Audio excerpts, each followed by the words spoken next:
Hi! I am కళా Ramkumar. Good morning అండి. బాగున్నారా? నేనైతే చాలా బాగున్నాను.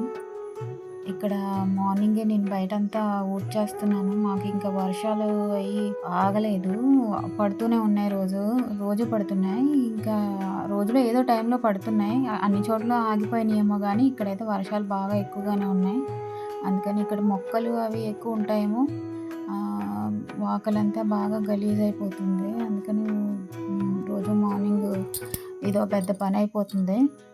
ఇంకా పక్కనంతా కూడా మొక్కలు, ఇంకా చెత్త అది ఎక్కువుంటది. వేస్ట్ మనం దిగి క్లీన్ జేయడానికి కూడా భయమనమాట. ఎందుకంటే పాములేమన్నా ఉంటాయేమోనని. నాకైతే భయం దిగడానికి. అది ఓనర్స్ అయ్యి క్లీన్ చేసి ఇవ్వరు. మనమే ఇంకా మనకి భయం అనిపిస్తే పక్కనంతా మనమే క్లీన్ చేసుకోవాలి. ఆ అరుగంతా మాత్రం నేనే క్లీన్ చేసేసి మార్నింగ్ ముగ్గులవి పెట్టుకుంటాను. ఏదో సింపుల్‌గా పెట్టుకుంటాను నాకొచ్చినంత వరకే. పెద్ద గొప్పగా పెద్ద పెద్ద ముగ్గులైతే నాకేమి రావు. వచ్చినంత వరకే నేను వేస్తాను. చిన్న చిన్న ముగ్గులు ఎప్పుడో చిన్నప్పుడు నేర్చుకున్నవి. ఈరోజు ఫ్రైడే కదా! అందుకని ఇంకా ముగ్గులవి పెట్టడం అవి కామన్‌గా అందరూ చేస్తూనే ఉంటారు. అయినా రోజు కూడా ఇదంతా వాష్ చేసుకొని ముగ్గు పెడతాను. కాకపోతే ఈరోజు మరీ మార్నింగే లేవాల్సొచ్చింది ఫ్రైడే అని. అది కాకుండా ఈరోజేమో వరలక్ష్మి వ్రతం కదా! వ్రతాలు చేసుకునే వాళ్ళు వ్రతాలు చేసుకుంటారు.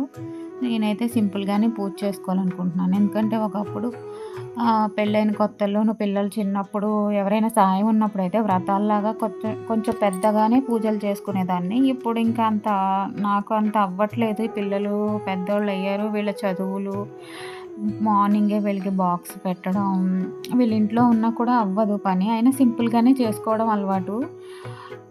అందుకని చెప్పి ఇంకా నేను సింపుల్‌గా చేసుకున్నా, హడావిడిగా చేసుకున్నా, ఎలా చేసుకున్నా దేవుడికి పూజ చేసుకుంటే అది ఒక మనశ్శాంతిగా ఉంటది. పాజిటివ్‌గా అనిపిస్తది. ఎలా చేసుకున్నా భక్తి, నమ్మకం అనేది ముఖ్యం. నా అభిప్రాయం అది. ఇంకెవరిని నేను ఉద్దేశించి ఏమనట్లేదు. ఎవరిష్టం వాళ్ళది. ఎలా చేసుకున్నా మనకి దేవుడి మీద ఒక నమ్మకం ఉండాలి, భక్తి ఉండాలి, రెస్పెక్ట్ ఉండాలి. అంతేను. రోజు పిల్లలైతే ఇంట్లోనే ఉన్నారు. ఇంకెవరిని ఉద్దేశించి అయితే కాదు. ఎవరి భక్తి వాళ్ళది, ఎవరి నమ్మకం వాళ్ళది. అంతే.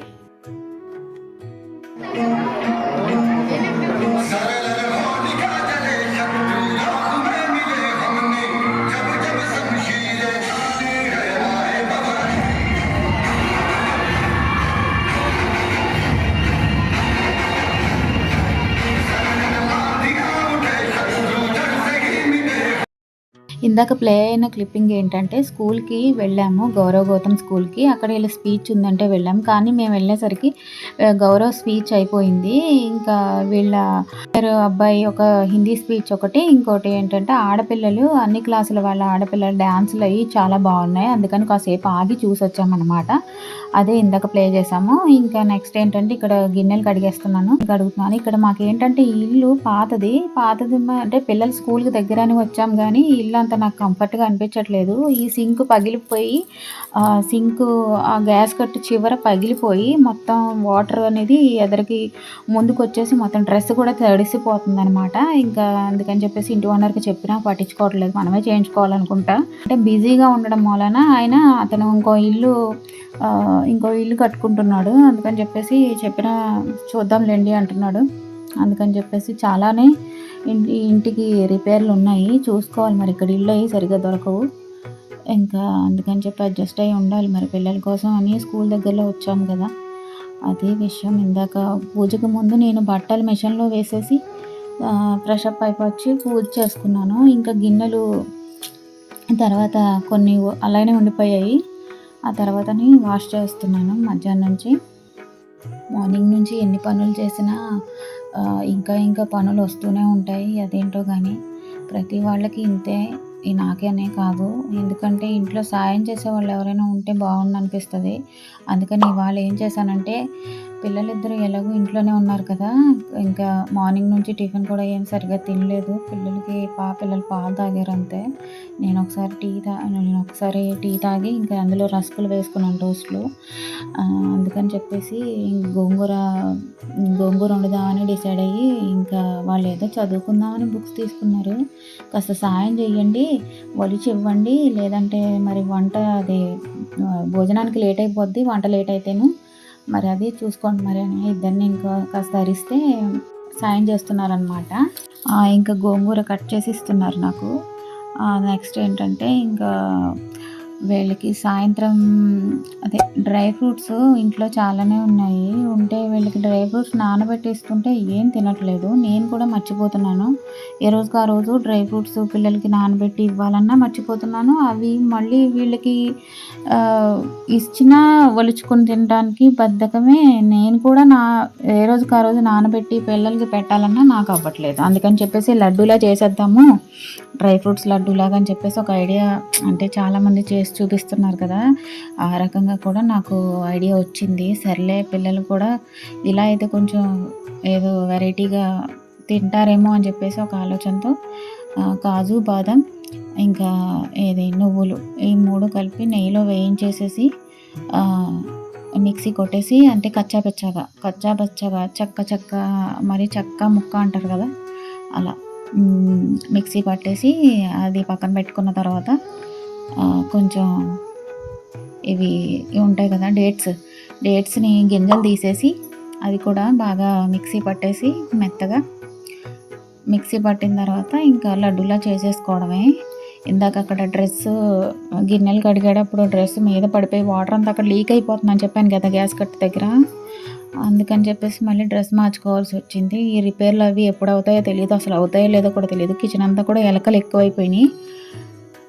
కూడా ఎక్కువైనాయి. ఇంకా చెప్పినా ఏమో మరి వాళ్ళు పట్టించుకుంటారో లేదో తెలియదు, కానీ చాలా ఇక్కడ ప్రాబ్లమ్స్ ఎక్కువేను. ఎంతైనా అద్దిల్లు అంటే అలాగే ఉంటాయండి. మన సొంత ఇల్లా ఉండవు. మా హస్బెండ్కి చెప్తే అదే అంటారు, నిన్ను ఏ ఇంటికి తీసుకెళ్ళినా ఎన్ని హౌసులు మార్చినా నువ్వు అలానే చెప్తావు, ఏవో ప్రాబ్లమ్స్ ఉన్నాయనే చెప్తావు, నీకు ఎక్కడా నచ్చవు అంటారు. లేదు, మనకంటూ సొంత ఇల్లు ఉంటే ఇన్ని ప్రాబ్లమ్స్ ఉండవేమో అనిపిస్తుంది.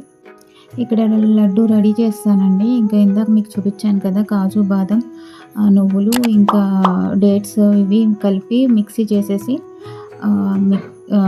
లడ్డు చుట్టేసాను. చెప్పాను కదా, కాజు, బాదం, నువ్వులు అయితే మాత్రం కచ్చాబచ్చాగా చేయాలి, అదనమాట. అది నెక్స్ట్ ఏంటంటే ఇక్కడ నేను కర్రీ ప్రిపేర్ చేస్తాను. ఇంకా కర్రీ ప్రిపేర్ చేసేటప్పుడు గోంగూర టమాటా కర్రీ ఎలా ప్రిపేర్ చేశానో తీయలేదు, ఎందుకంటే మేము మార్నింగ్ టిఫిన్ సరిగ్గా తీసుకోలేదు. అందుకని చెప్పేసి చాలా ఆకలిగా ఉండి నీరసం వచ్చేసింది. అందుకని పిల్లల్ని ఇంకా షూట్ చేయమంటే ఇంకా వాళ్ళు కూడా రాలేదు.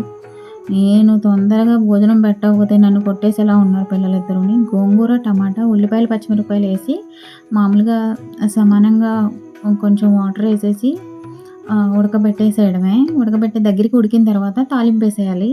ఇంకొకసారి ఎప్పుడైనా వండినప్పుడు దాని ప్రాసెస్ ఏంటో చెప్తాను. తర్వాత పక్కన ఇంకా దొండకాయ ఫ్రై చేశాను, దొండకాయ తాలింపు అందులో నంచుకోవడానికి.